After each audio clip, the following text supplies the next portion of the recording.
Hey everyone, welcome to lesson 8 of Financial Sobriety School. I want to talk about what's holding you back when it comes to working on your financial sobriety. And I know the thing that helped me when I first started, doing this work was really starting to question everything, but also really paying attention to that gut feeling that you have. And usually, when I had that gut feeling, and it wasn't a good gut feeling at times, it felt like physical, like churning in my stomach. It was what am I afraid to look at, right? Rewording that of what's holding me back. Yes, there's a way to ask ourselves that. But then there's that other piece of it that what it really came down to was what am I scared to look at? What am I afraid is going to come up? Or the feeling of shame, the feeling of embarrassment. That's where that churning in my stomach really, really felt hard. And we have those physical reactions to our money and things we do with our money or things we're told about our money. A lot of times we're really sitting in some sort of stress response about our money. And that's where that churning of the stomach comes in. And then, so what is making you feel like that? Is it just even starting? Right? Is just even starting what's holding you back and what's scaring you the most to look at. This is very, very common because money is layered with so many different things. Money isn't just about looking at our bank account, seeing how much money we have, how much debt do we have, all of that. Yeah, there's that part, but that's actually a really, really small piece of money. What I'm talking about that kind of comes with it are the different layers of it. What was I taught as a kid? What wasn't I taught as a kid? How did my parents talk about money when I was a kid? Or how did I feel in relationships with my parents or those who cared for me? Was there financial security and no emotional safety? Was there financial no financial security, but that emotional relationship felt really, really strong and safe for you? But what felt unsafe was that money piece. And then it comes down to, how did you feel when you were in school? What did that look like when you were in you walked in on your first day and maybe you didn't have the clothes that everybody else was going to go and buy for that first day of school, and that imprinted so hard on you that it was like, next year and every day and every year after that, I don't want that feeling again. I want to feel like I fit in. And a lot of the stuff with money is a lot about fitting in, keeping up with the Joneses, consumerism, buying everything to feel different, to look different, to be different. And what is your number one intention with money? Is it that you actually want to start it? Is it that you want to just have a look and see what your spending plan could look like? Or is it like very crystal clear and like, I want to pay off $10,000 in debt in the next 2 years, and this is how I'm going to do it? If you're finding it hard with what's keeping you back, I'm pretty sure that's not what you're thinking. But hey, you could also be thinking that, but have no idea where to go from there, right? You just know that that's what you want to do. The thing with money is, because there is so many different layers to it, is that keeping it bite-sized pieces, keeping it simple, keeping it small goals. I love having overall goals and having something that you want to achieve in a big picture. but then breaking it down into smaller pieces of how you're going to get there. And if something is keeping you stuck, or if something is bringing up so much fear that you feel paralyzed, what's one small thing you could do to take that step towards what you want to accomplish? And know that if it's really, really, really scary, that's okay. And one thing I've learned and that's really normal. And one thing that I've learned in my process and in my coaching and even in my own recovery of alcohol and financial sobriety is that sometimes I had to do it really scared. And sometimes we just need to start. Sometimes we just need to take that one tiny step forward. And that could be essentially even just putting an app on your phone for you to look at transactions going through your account. It could look like just writing in your journal. I want to start looking at my money. I want to start connecting with my money. I want to have a better relationship with my money and work my financial sobriety. What's an intention you can put out there to start to navigate your relationship with money and what that could be? And it starts with one tiny step, but also honoring that we can feel frozen. We can feel so scared that we're the ostrich with our head in the sand and we're not looking at anything because that's just how we deal with our money. And that served you for a while, maybe. But then when are we going to start sticking our head out of the sand? When are we going to kind of just start to peek our eye out and see what else is out there? What other choices do we have? Because the stigma of money and the shame and the anger, resentment, negative energy around money is what we're taught. Is what we're taught that that's just the way it is, you know? Like you remember hearing as a kid like, well, it's just the way it is.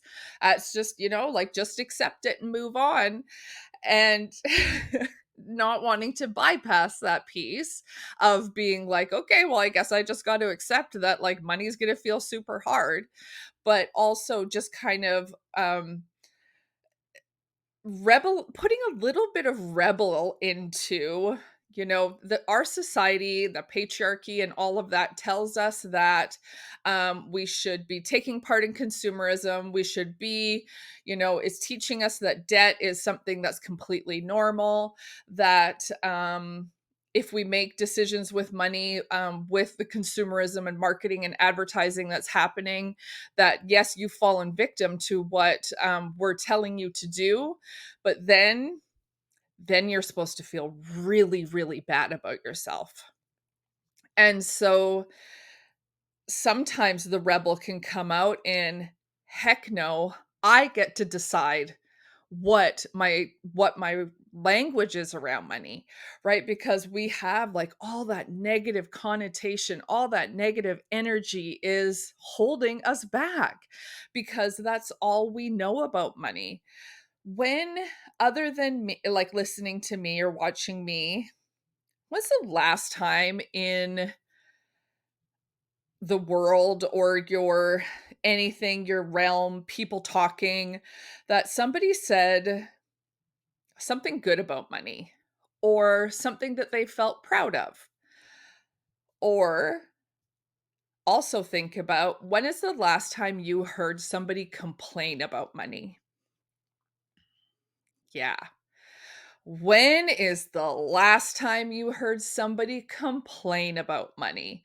You probably heard that like 10 minutes ago. And you know what? That was probably maybe even your own narrative talking to you of that negative connotation, right? That complaining about money, like, oh my God, Linda, you can't, like, you shouldn't be doing this. You don't have the money. Like, oh my goodness. you shouldn't be doing this because of the money. And was talking with a client a couple days ago, and she has a really, really big life event happening. And everything that was happening for her, because there was so many financial decisions that she was having to make, and everything around this big event that was happening for her felt stressful to her, and felt like she wasn't good enough, because everything that she was making a decision about was about money and how this was going to affect this big event in her life. And oh my goodness, I'm not getting sleep. I'm not, I'm not doing, I can't keep up. I'm just exhausted. I have no idea what to do. I'm trying to make more money because I know I have to spend money. And we get caught up in this like tornado of financial worries. When my question back to her was, how can we make some of these decisions not about money at all? How about we start to decide about how you want to feel when this happens? How do, like, if we start like making a decision, say, because she was getting married, and it was, I want to be able to do this for my venue, but if I don't, like, then my wedding will be horrible, right? Like, and that's a very common thing when people are getting married, of all of these things that are running through their heads.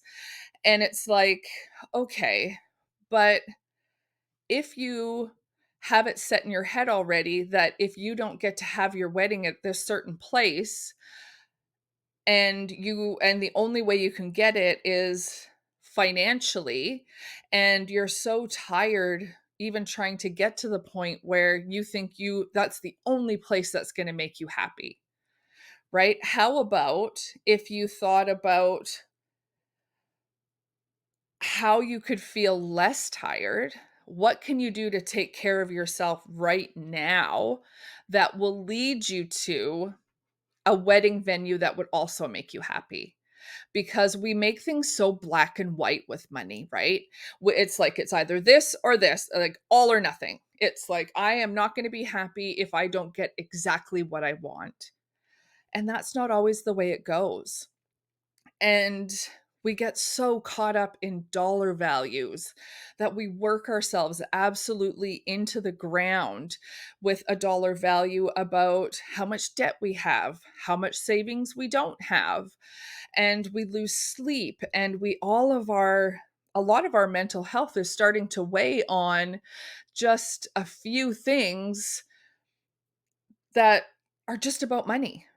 And yes, those are things that you want to make a mindful and educated decision about, but there's some big red flags when it's like, if I don't have this exact thing, I'm going to be miserable. If I'm not getting what I want, I'm stressed out, I'm working too hard, I'm just like, the world is over, right? And how do we soften that stuff?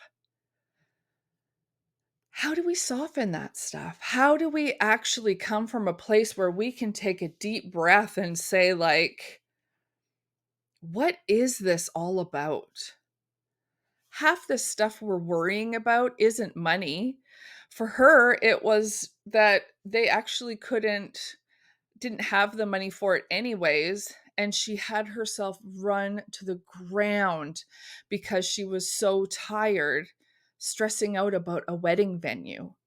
And not discounting that a wedding venue isn't really, really important, but when we're not sleeping, when we're not looking after ourselves, and like probably 10 years down the road, maybe even the year after, you're going to go like, why was I upset about that? Like, why did I lose sleep over that? Because the ruminating that starts happening in our minds about money is holding us back. It's the one, that's the one thing that's keeping you from taking that one small step, because that narrative is going in your head. This, like, societal norms of the stigma of shame, debt, bad decisions, all of that, right? And we just keep ruminating and ruminating and ruminating, and we're exhausted. Oh, we're exhausted. And even as I say that, I can still get caught up in that sometimes. And money can feel really, really hard. But what can I invite in that I can acknowledge what I'm proud of myself for? And it doesn't even have to do with money, because a lot of this isn't even about the money. Is it maybe what you want something to look like? If you're getting married, are you trying to have a picture perfect wedding? And are you making yourself sick because one, money is really hard, and two, you'll never have a perfect wedding and you're just like fighting against it constantly, right? And or are you trying to have the perfect home? Are you going to Home Goods or Target or Winners, and throw pillars are the things that are making you think that your home is perfect? Your home is never going to be perfect. It's just the expectations that we put ourselves, like, that we have about money, is so hard. And so when we remove the judgment, the expectations, the narrative, how can we make this softer? How can I take just one step towards how I want to feel about money? And getting really clear about, what do you actually want to feel about your money? Do you want to feel excited? Do you want to feel happy, secure, safe?